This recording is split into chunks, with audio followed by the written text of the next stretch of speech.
everyone, I'm Ryan, the founder of Social Shortcuts. Today I'm going to go through perhaps a bit more of an advanced topic. That is 5 persuasion tips. Ways that you can persuade people to do stuff more easily. Have you ever wanted to persuade someone to come out with you on a night out or a day out when initially they said no? Have you ever wanted to persuade someone to help you with your work or your homework if you're studying? Have you ever wanted to persuade someone to partake in a game of Escape the Fire? I know I have. Here's 5 persuasion tips. Tip number 1, probably the most important and the most simple one.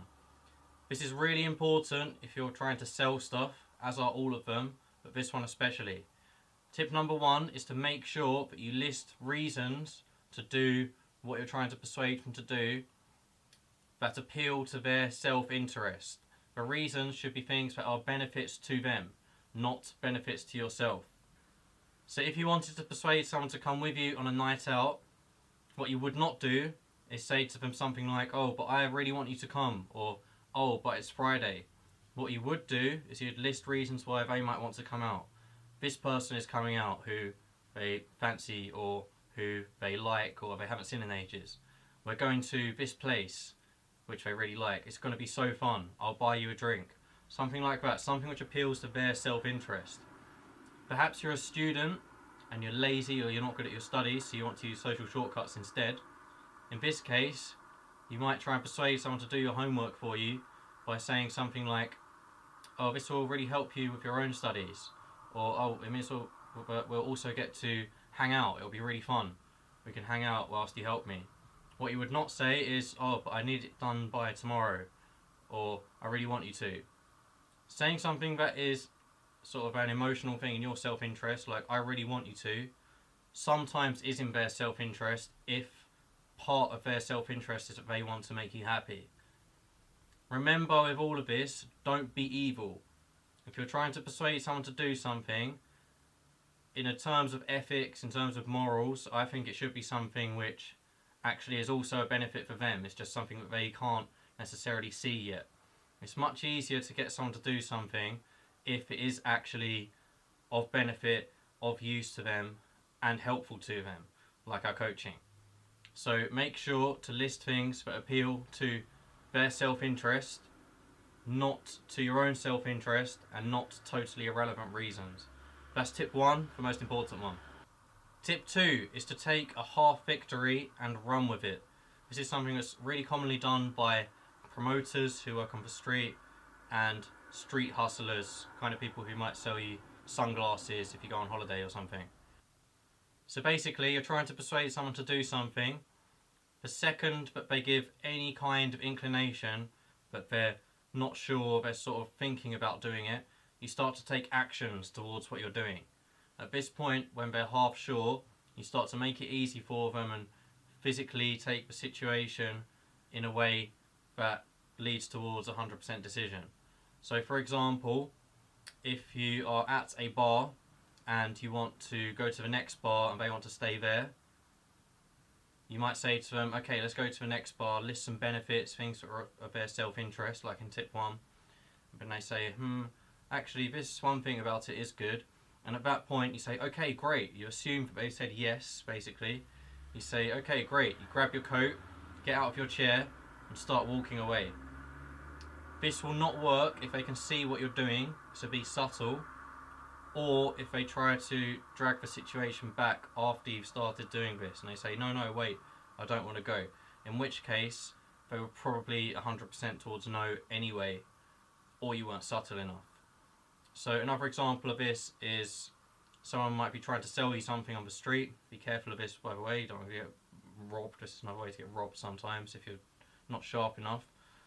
They will start to give you the item at a price that you haven't really agreed to, you've been bartering, and they'll try and take the money off you, give you the item, and just physically complete the transaction. Club promoters, you might be like, I'm not sure. They say, "Okay, let's go," and walk off. So quite simply, you look for some sort of suggestion that they may be thinking about the thing that you're trying to persuade them to do. You try and take action towards it by manoeuvring the situation or some other way. Think about what you're doing, Again, don't be evil, make sure to be nice to people, make sure to persuade people to do things they actually want to do. Don't be forceful. The key to being persuasive is to be smooth, not forceful. Tip 3, use the word because.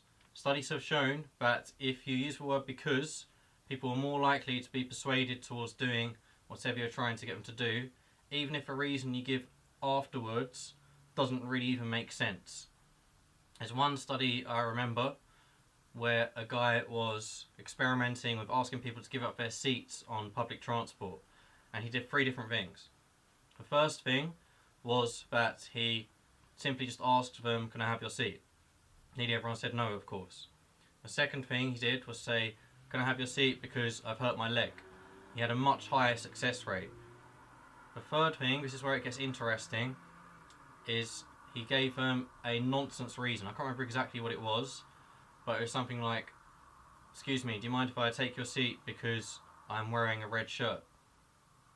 What they found was that the difference between saying "because I've hurt my leg" and saying "because I'm wearing a red shirt" was very small. Only slightly fewer people said yes than when he said he had hurt his leg, which is an actual good reason for someone to give up their seat versus the irrelevant reason. The word "because" is somewhat of a social shortcut, something that is a bit of a psychological trick and just makes people think that there must be some good reason behind it. People tend to look for shortcuts when they're making decisions, and usually when something comes after a word "because", most of the time there's a good reason behind it. So that's why this works. Try to include the word "because". Don't use a nonsense reason. Use a reason that is a benefit to them, something that appeals to their self-interest. Me pointing out the nonsense reason is just highlighting how using the word "because" really helps.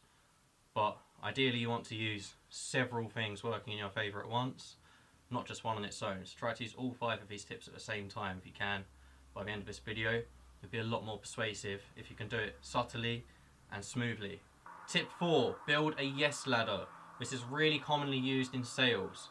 Basically, you get them to say yes a few times, making their mindset go into a state of thinking yes, yes, yes several times in a row, a more agreeable state of mind, and then you proposition what you're trying to persuade them to do in the first place. So an easy way to do this is to ask a series of questions in a row that you're certain or near certain that they are going to say yes to. I tend to find that 3 questions in a row works quite well before propositioning what I was trying to persuade them to do in the first place. So just as an example, let's say you're with someone and you're trying to get them to go from one venue to another. This might be in terms of bars and clubs. If you're not someone who enjoys drinking and going out in that way, it may be something in the daytime, just whatever, going from one venue to another. Let's say in this example it's going from a bar to a club. I might be with someone. First of all, I'll highlight something about the next place that I know they enjoy and ask them if they enjoy it. So I know my friend likes techno music, for example. I might say to him, "So, do you like techno music?" Then I'll say, "Are you having fun?" Obviously they are, otherwise why would they be with me? So, thirdly, I would say, "Do you want to have more fun?" These are all obvious seeming questions that they're going to say yes to. And then at the end of it, I'll say, "So, do you want to go to this club over here?" There's tons of different ways you can do this. That was just one example. But you want to think about a series of questions that almost definitely going to say yes to, and then use your proposition at the end. If you can be more subtle about it, then that's better. That's the yes ladder. Persuasion tip number 5 is to frame what you're trying to persuade them to do as a choice. However, the choices that you give them all leads to the same outcome of you persuading them what you wanted to do in the first place. Some people might compare this to democracy. I don't want to get political. So let's say you have a kid and you want your kid to put their shirt on. You might say to them, "So, do you want to wear your blue shirt or your red shirt?" Either way, either option they choose, they're going to put on a shirt, which is what you want them to do. You probably don't care whether it's blue or red. So the reason this works is because you're not being forceful. You make it seem like they have a choice. However, the choice is within a limited confines of still you persuading them to do what you wanted them to do in the first place. One of the main reasons persuasion fails, probably the main reason, is because it comes across as too forceful. Hardly anyone likes to be dominated in that way, and if people feel like they're being pressured into something or forced into doing something, their natural reaction most of the time is to fight back against it, even if it's something that they wanted to do. So that's one of the keys to being persuasive. This is especially true in this last one. Try to give them 2 or more choices which all lead to the outcome that you want, perhaps in different ways, but it ultimately leads to what you were trying to persuade them to do. Remember, the key to being persuasive is to not be forceful, it's to be smooth. Also with persuasion, remember, don't be evil. You should be trying to persuade people to do stuff which is of benefit to them, and they will actually be glad that you persuaded them to do afterwards. Otherwise, it's a bit of an ethical grey area. I don't really condone that. So that was 5 persuasion tips. Learn to do these well, learn to do them off by heart, do them smoothly and do it with good flow, and you'll become a lot more persuasive. Remember that the key to being persuasive is to be smooth, not forceful. Ideally, you don't even want people to be aware that you're trying to persuade them to do something. However, in most realistic scenarios, that's really hard, sometimes impossible. But regardless, do it well, do it smooth, do it with flow. You'll be a lot better at persuading people. So that was a bit more of an advanced topic today.